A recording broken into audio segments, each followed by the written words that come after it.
குளிகை. குளிகை சொன்ன உடனே எல்லாருக்குமே என்ன ஞாபகத்தில் வரும் அப்படின்னா, நம்ம வீட்டில் யாராவது ஒருவர் இறந்து விட்டால் குளிகை பார்க்க வேண்டும் அப்படின்னு சொல்லுவாங்க. எதனால் குளிகையில் நாம் வீட்டில் இருந்தவர்களை நாம் அவர்களுக்கு செய்ய வேண்டிய இறுதி சடங்கை செய்யக்கூடாது, அதாவது அந்த பிணத்தை வீட்டிலிருந்து எடுத்துக்கொண்டு போகக்கூடாது அப்படின்னு சொல்கிறாங்கன்னு எத்தனை பேருக்கு தெரியும்? அதாவது குளிகை அப்படின்றது பார்த்தீங்கன்னாக்கா, அந்த நேரத்தில் நீங்கள் செய்யக்கூடிய எந்த ஒரு விஷயமும் தொடரும், ரெட்டிப்பாகும் அப்படின்னு சொல்லுவாங்க.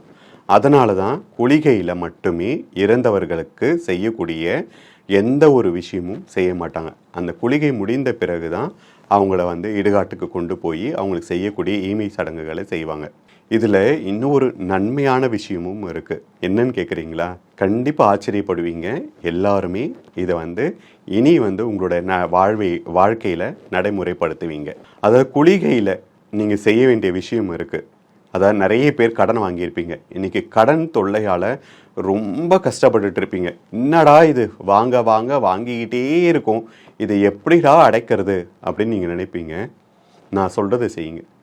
குளிகை நேரத்தில் நீங்கள் உங்கள் கடன்காரங்க கிட்ட போய் ஒரு 10 ரூபாய் கொடுத்துருங்க. கண்டிப்பாக உங்கள் கடன் மிக வேகமாக அடைந்துவிடும். அதே மாதிரியே செல்வம் சேர வேண்டுமா? குளிகை நேரத்தில் நீங்கள் போய் ஒரு நகை வாங்குங்க. குளிகை நேரத்தில் நீங்கள் ஒரு நல்ல விஷயம் செய்யுங்க. அப்படியே அது ரெட்டிப்பாக மாறும். நீங்கள் செய்து பாருங்களேன். கண்டிப்பாக.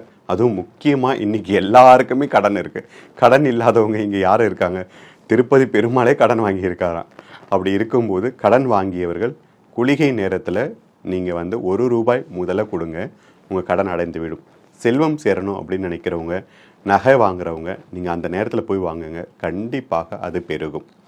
இன்னையிலேருந்து இந்த நிகழ்ச்சியை பார்க்குற இந்த நிமிஷத்துலேருந்து எல்லோரும் குளிகையில் நான் சொன்ன இதை ஃபாலோ பண்ணுங்கள். கண்டிப்பாக உங்கள் வாழ்க்கையில் மிகப்பெரிய நல் மாற்றங்கள் நிகழும்.